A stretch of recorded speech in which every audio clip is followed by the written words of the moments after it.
All right. Well, Explore coordinators, thank you for just taking a moment here to watch this video.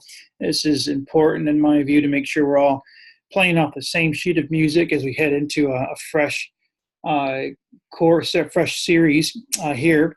And middle school program, by the way, is kicking off an Explore for middle schoolers. It's kind of a confirmation class. Pastor Liam is leading the charge on that. And so we're calling that Explore. And this will be called Explore the Adult series as we move forward. This is an 8-week course, as you already know. And what I want to cover today are a few things. One related mostly to the job description.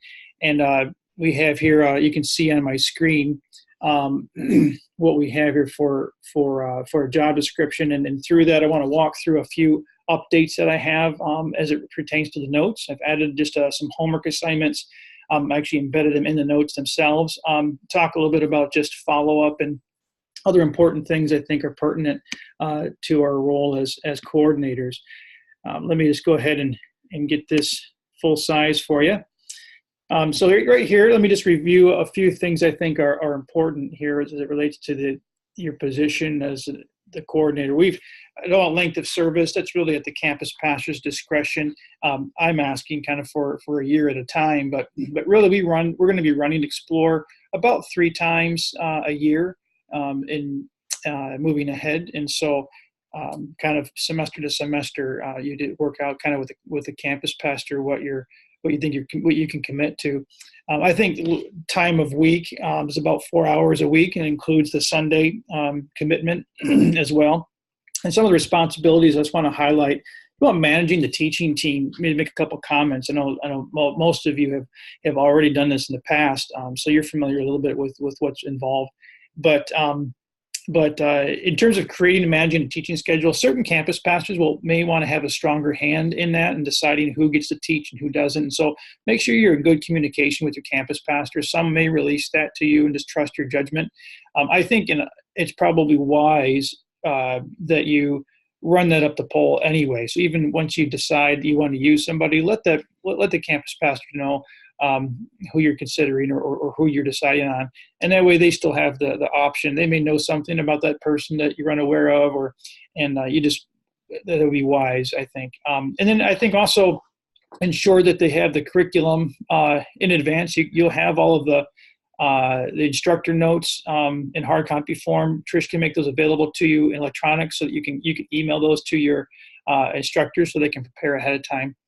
And then, and it's also important, I think, to keep your teachers on schedule. Let's make sure they know the parameters of the time frame.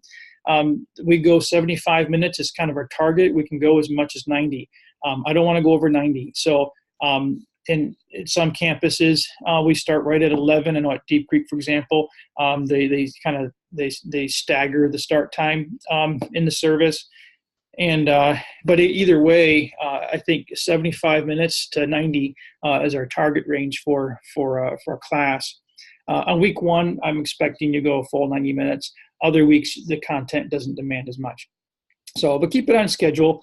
Number 2, on here, just in terms of caring for the students, that's in my view really a high role for the coordinator. It's a high priority.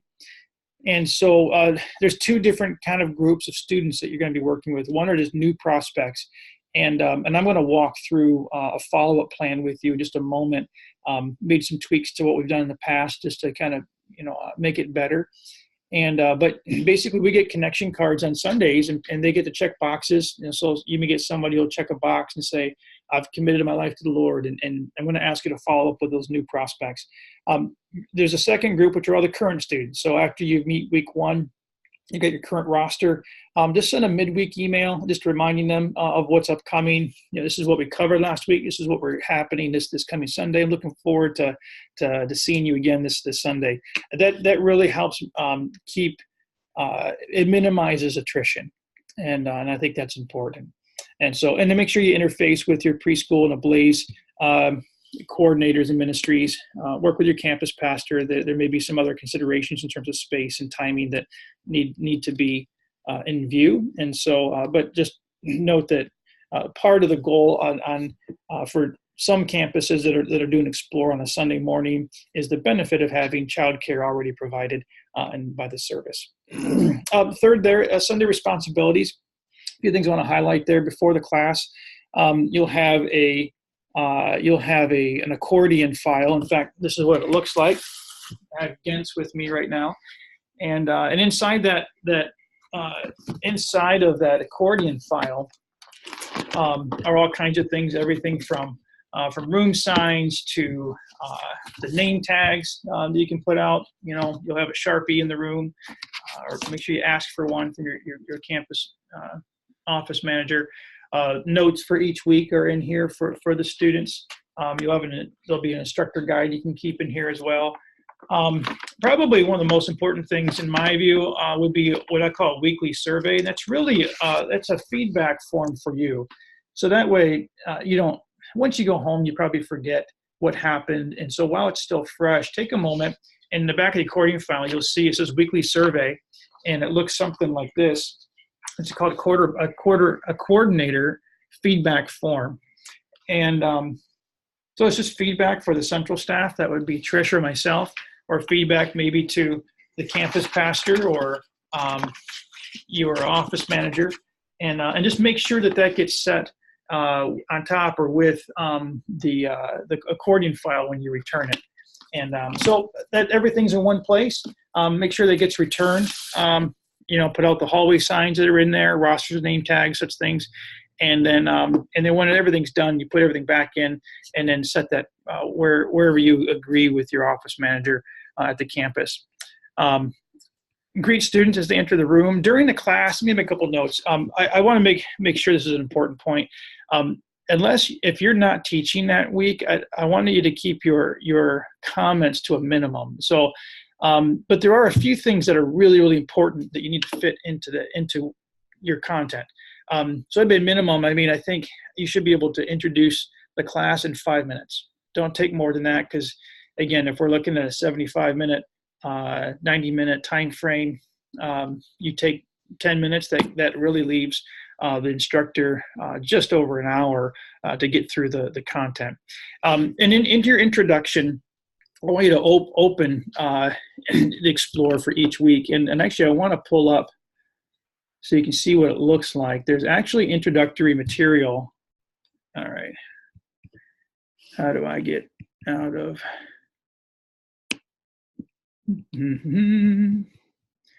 I never use Mac. And, here we go. Okay.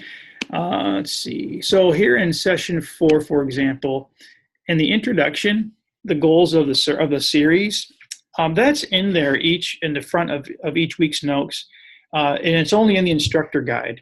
And so reference that, and it tells you a little bit about who we're targeting.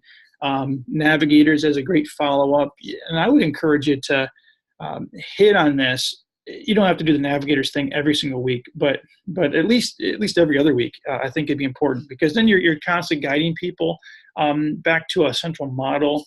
And then there's a website they can go to for further material if they'd like.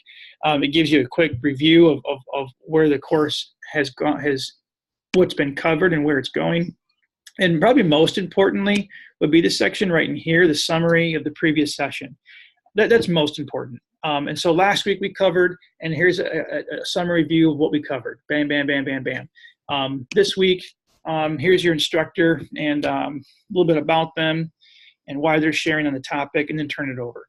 And so really you're just kind of touching the survey of the whole thing in short order, and then summary of last week, introduce the instructor, and then we move on. And so that's really what we're looking for. Also, in your and when you do wrap up at the end, you don't need to cover again what they covered. Just really bring it to just a moment of conclusion. So maybe it's a moment of prayer. You want to seal it. You want to encourage them. One thing I'd like you to do is at the very end, now I've added homework. So at the very end, it used to be that the homework was just in I had a separate document that was called the series summary.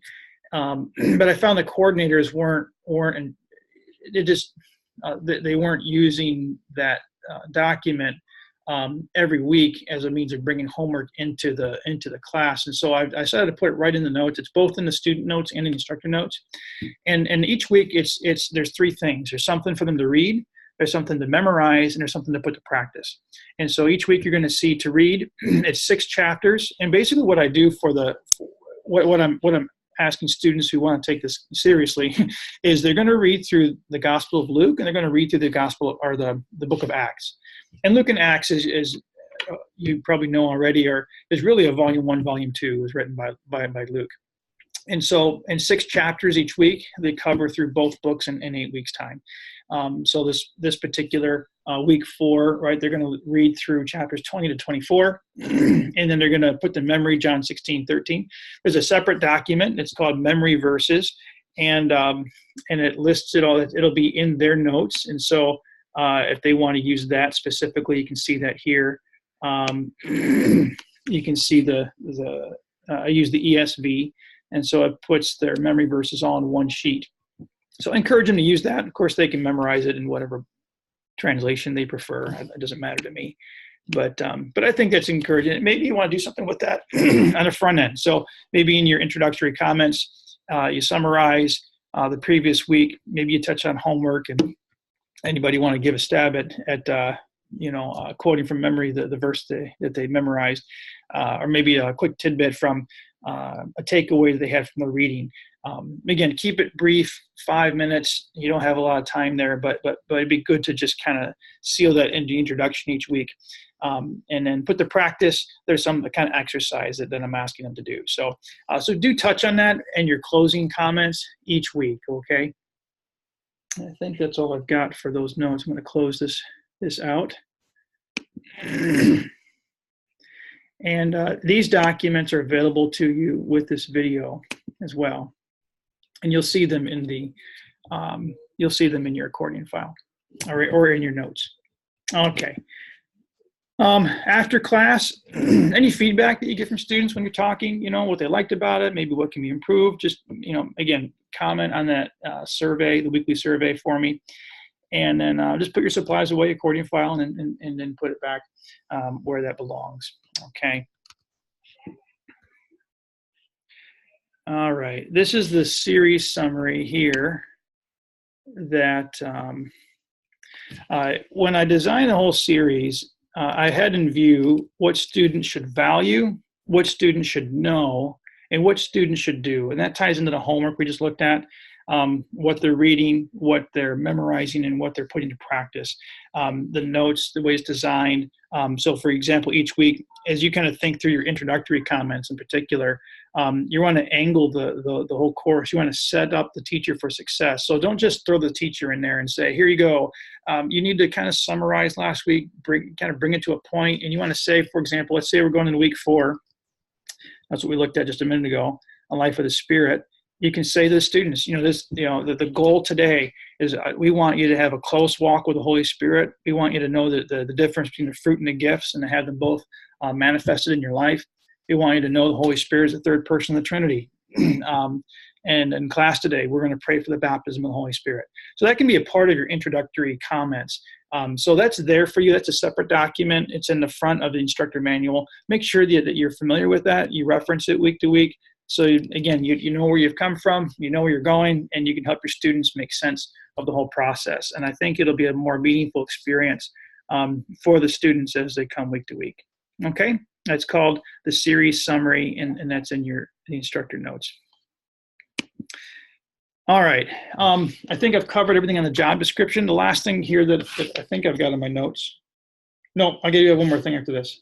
All right, I want to talk to the follow-up plan, and then I'm going to end here with a quick view of Planning Center and how we're doing attendance and emails. Okay, so all right, this is not what I want.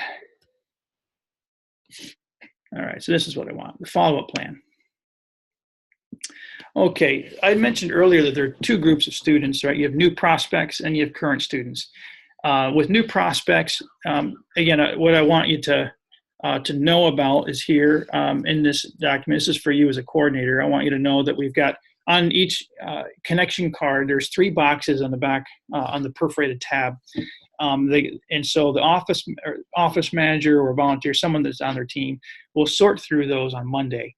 And by the end of day Tuesday, they will have emailed you a list of the Explore prospects. Now, it may come from them or may come from Trish. I'm not sure, but I know Trish will also receive that. And then Trish and I, we send an email. It's on my behalf by Wednesday morning to every new prospect, and it's inviting them to explore and putting them in touch with you. What I need you to do is on the heels of that, since it goes on Wednesday, no earlier than Wednesday evening, but also maybe no later than Thursday night. So Wednesday night, Thursday night, if you can prioritize this every single week, okay, that you could just give them a quick phone call, follow up, say, hey, you received an email from Pastor Steve inviting you to explore. I'm the coordinator at the campus. I look forward to meeting you. Do you think you can make it this Sunday?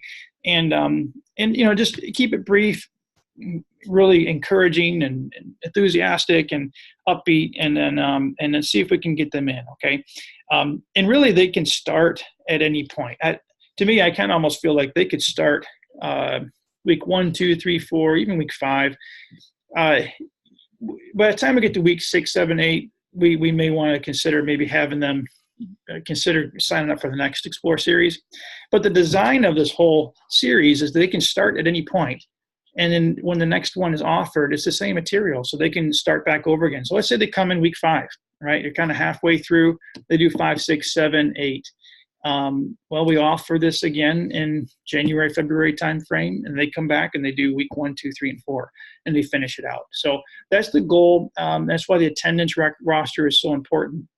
With current students, so this is the second group here. You're going to enter attendance in the Planning Center, and I'll walk you through that in just a minute. But how that works is you get an email as a coordinator. You'll get an email right after the class is done on Sunday. Just open that up. You're going to click through. You're going to check who was there, enter in new people, hit submit, and you're done. And that's really it. You're not giving feedback. You're not, it's just an attendance report. Your feedback's going to come by the form that you leave with the accordion file. It's an app inside of Planning Center. It's called Groups, and so I'll walk you through that in just a second. By when, I'd say just each Sunday, just make that kind of a habit. And if you have any questions, you can contact Trish. I'm going to walk you through a little bit just now, and then she'll be in touch with you as well. Send an email to all current students. So I'd say, I wouldn't do it any earlier than Thursday. You want to be on the later part of the week, but give a couple days distance till Sunday so that they will read the email. And it's a reminder to them, really. Oh, yeah, I've got it on Sunday. Let me make sure that I plan to be there. And so I'd suggest maybe Thursday night, no later than Friday night, to send an email and keep it brief, informative, and encouraging. And there's an example for you. So you got new prospects, current students, and part of the coordinator role is to keep them engaged with a real touch point during the week. Okay, and that's pretty simple, I think. Let me just take the last thing I want to do here is let me come down here. I want to pull up Planning Center.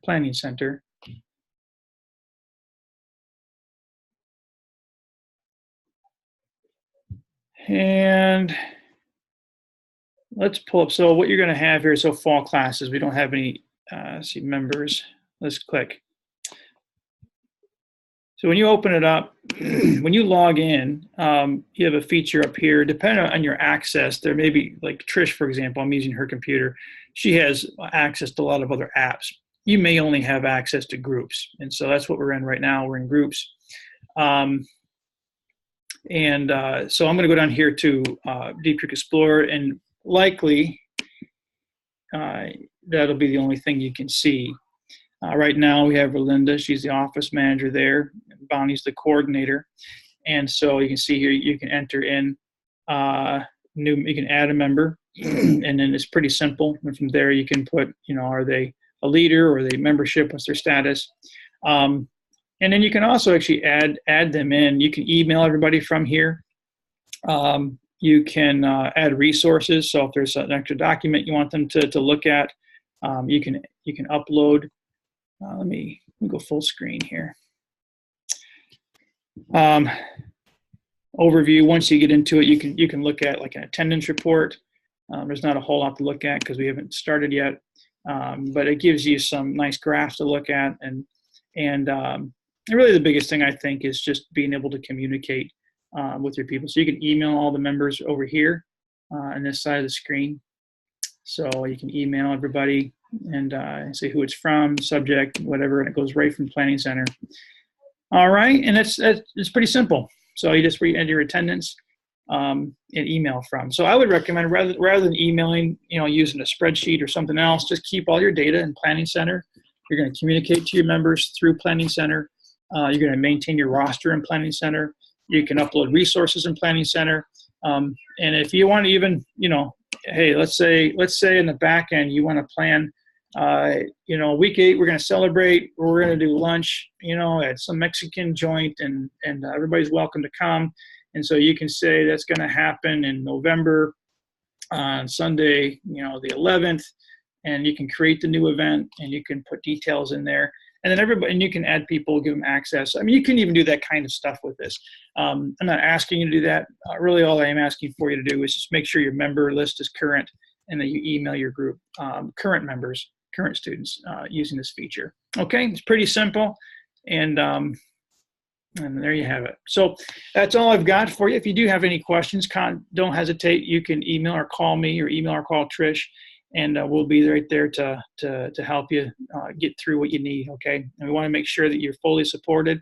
I'm so grateful that you've committed your time for these 8 weeks to pour into new believers and people who've recommitted, and even just more mature saints that just want to redig those wells in their life and revisit the basics of our faith. I don't think will we ever outgrow that need. And so thank you for leading the charge and helping to facilitate this for them. And may our church really benefit and have lots of fruit as a result. All right. God bless you.